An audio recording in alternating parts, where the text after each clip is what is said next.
أيها الذين آمنوا لا تقدموا بين يدي الله ورسوله واتقوا الله إن الله سميع عليم. Assalamualaikum Ustadz. Bagaimana caranya menghadapi orang yang overacting di depan kita agar wajah dan perbuatan kita terlihat tidak terpancing?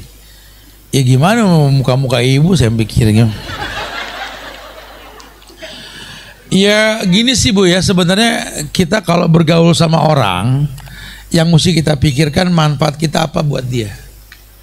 Jadi jangan kita terwarnai sama tingkah orang. Hari gini kan orang kan banyak berpura-pura, ya. Jadi kitanya jangan terwarnai. Makanya kalau ngelihat orang kayak gitu kita bakal kepancing, mendingan menghindar. Ya, jangan udah tahu di overthinking malah kita hadepin, akhirnya nyeletuk jadi masalah nanti. Ya, nggak perlu dikomentarin. Ya memang manusia begitu, mau bilang apa. Yang paling baik sikapi dengan ilmu. Kalau masalah perubahan wajah ibu yang paham deh. Masa iya orang nggak baik kita harus senyum, kan nggak mungkin juga kan. Atau sebaliknya orang baik masa kita cemberut, itu sih spontan kali ya. Kadang-kadang kita mengatakan Masya Allah, Subhanallah, Astagfirullah, itu kan harus ada respon dari apa yang kita lihat. Assalamualaikum Ustaz, saya mau tanya Ustaz, bagaimana cara kita untuk bisa mengikhlaskan kepergian pasangan kita yang lebih dulu menghadap Allah? Ya Bu, yang namanya hidup ini ada perpisahan. Jangan berpikir kalau orang udah berumah tangga nggak mati-mati, nggak bisa misah gitu. Nggak di dunia, ya di akhirat kita bakal ketemu nantinya gitu lah. Jadi jangan dikhawatirkan. Yang penting selama hidup sama dia, manfaat apa yang bisa didapatkan, itu yang paling penting. Jangan sudah nggak ada baru berkeluh kesah. Kayaknya nggak nerima kalau pasangan meninggal. Di mulut si ikhlas, iya iyalah. Siapa sih yang mau ketinggalan orang yang kita suka, orang yang kita sayangkan? Tapi Allah tahu yang terbaik buat kita, ya itu. Mungkin kita terlalu lemah bersama dia, dia terlalu baik sama ibu, sehingga ibu jadi orang yang memang nggak kreatif karena semuanya suami yang ngerjain. Dengan suami wafat, ibu jadi orang yang multi talent. Banyak kok yang kayak begitu. Ya ternyata perempuan jadi hebat ketika sendiri. Banyak yang kayak gitu ya. Baik pisah hidup maupun pisah dengan kematian. Assalamualaikum Ustadz, maaf Ustadz saya tanya di luar topik hari ini. Saya ingin tanya gini Ustadz, mana yang lebih dulu harus saya kerjakan antara membayar hutang atau bersedekah? Utangnya utang miskin apa utang gaya hidup? Karena hari gini orang nggak semuanya miskin karena berhutang. Ya, orang hari gini hidup kan dikreditin sama kantor semua. Kalau memang hutang karena miskin, ya nggak ada ngomong sedekah kecuali zakat fitrah nanti. Zakat fitrah orang susah juga ngeluarin beras kan. Tapi kalau memang dia gaya hidupnya memang dengan kredit, ya sedekah lain cerita. Tetap bersedekah. Saya bukan nggak mau umroh cuma saya masih punya utang kreditan rumah 4 gitu ya.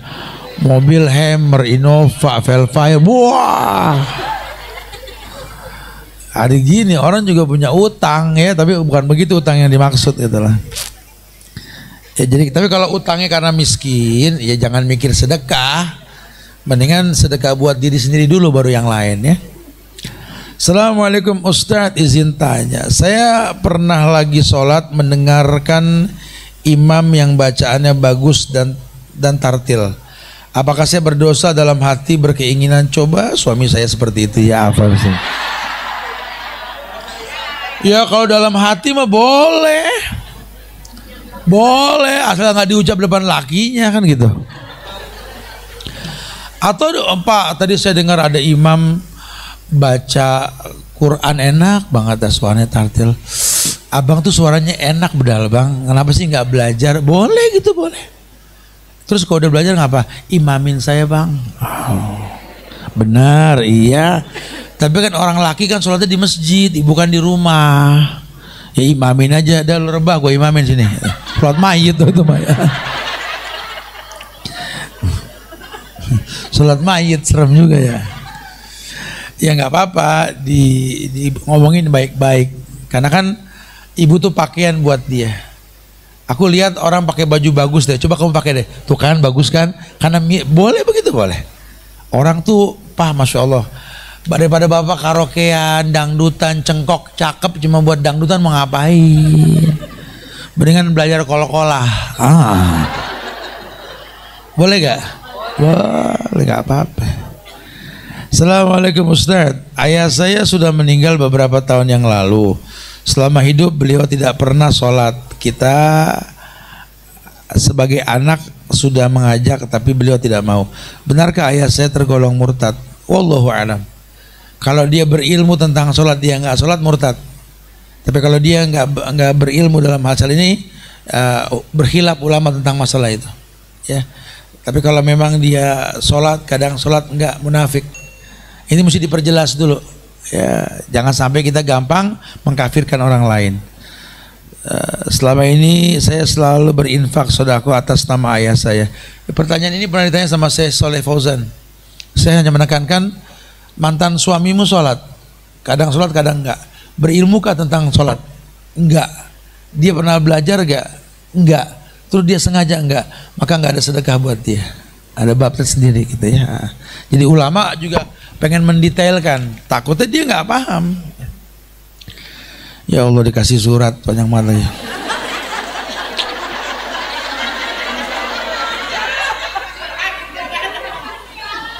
Udah sejam setengah ngomong suruh baca lagi tuh. Assalamualaikum Ustaz. Izin tanya Ustaz, bagaimana cara kita menjaga diri dari cerita-cerita atau keluhan orang lain agar tidak berkeluh kesah curhat sama kita? Saya anak terakhir Ustaz, sudah berumah tangga. Dari awal menikah saya tidak pernah ngeluh cerita. Enggak pernah ngeluh, panjang banget ini.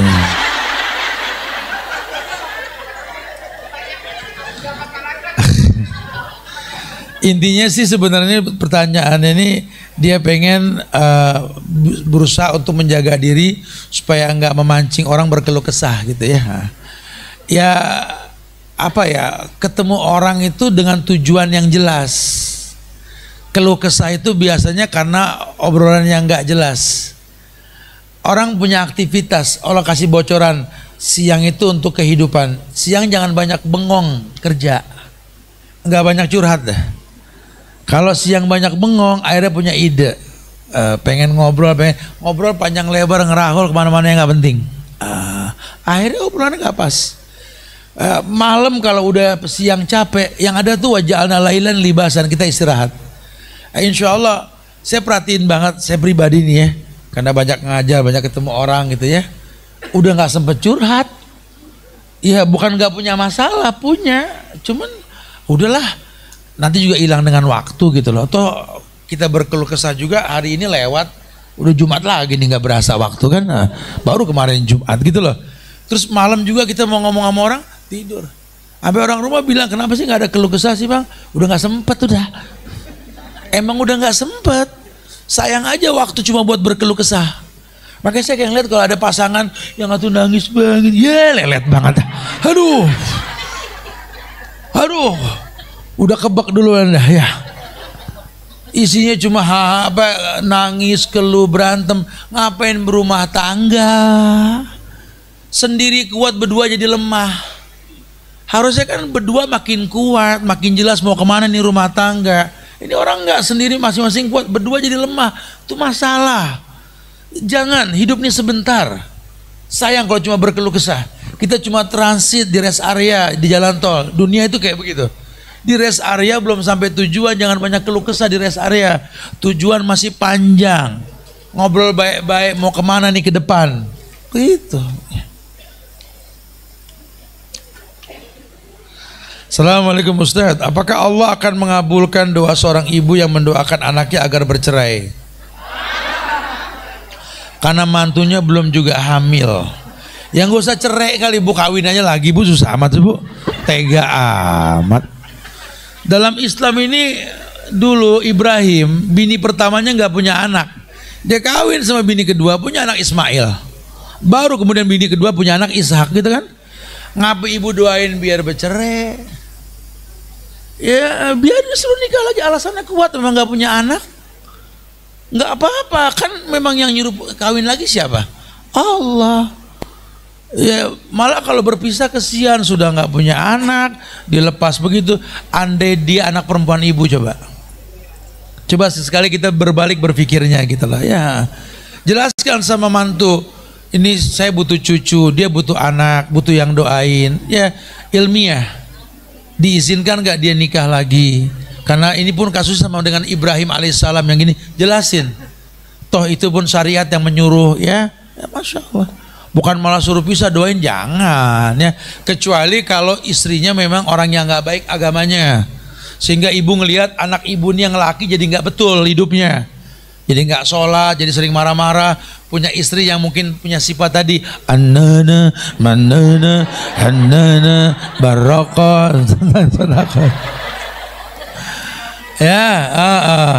ya cerai dah. Lu punya perempuan punya 6 sifat ini nggak kebak lu hidup, kata gitu ya, boleh. Assalamualaikum Ustaz, saya mau tanya Ustaz, tante saya masih sah secara negara, belum cerai dari suaminya, tapi sudah cerai atau tidak 6 bulan lalu, talak 6 bulan lalu, sekarang mau nikah siri dengan laki-laki lain, bagaimana Ustaz? Nafsu amat, baru 6 bulan.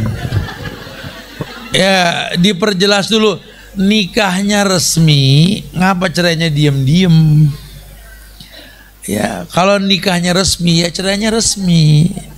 Ya walaupun mungkin dalam bahasa agama kalau lelaki bilang cerai dengan syarat yang sah di mata agama, nggak di mata negara ya. Mau nikah lagi ya boleh aja, udah lewat masa idah. Masa idah kan 3 kali masa suci kan, 3 kali haid. Cerai hari ini, besok haid dihitung 1 bulan. Haid kedua, haid ketiga, berarti boleh nikah lagi kalau nggak rujuk, iya kan? Boleh. Cuma nanti nyari surat nikahnya agak susah karena belum resmi di mata negara, bakal ruwet panjang ke depannya. Nggak apa-apa kalau emang betul ya. Dan jangan gampang menyendiri juga hidup, mana datangnya maksiat. Tapi ingat, nikah yang berikutnya harus lebih baik ketimbang yang pertama. Jangan cuma pelarian. Ya jangan.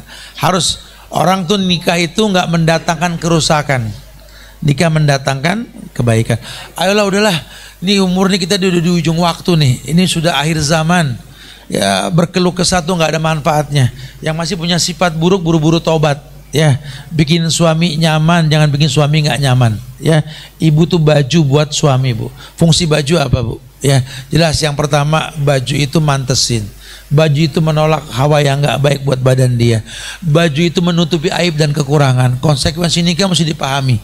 Jangan sampai malah kebalikan, pas nikah malah pengen suami jadi baju buat ibu. Lah, salah sekali pemahaman begitu ya. Akhirnya lelah sendiri nanti, capek. Kenapa? Ibu di rumah cuma nunggu. Bapak punya aktivitas, nggak mikirin yang di rumah. Capek hidup kalau kayak begitu ya. Ayo semoga Allah berikan yang terbaik buat kita semua insyaallah ya. Jaga ukhuwah di antara kita, jangan lelah untuk saling mendoakan, doakan diri kita, keluarga kita, doakan rumah tangga kita, semoga dijadikan rumah tangga yang sakinah mawaddah warahmah insyaallah ya.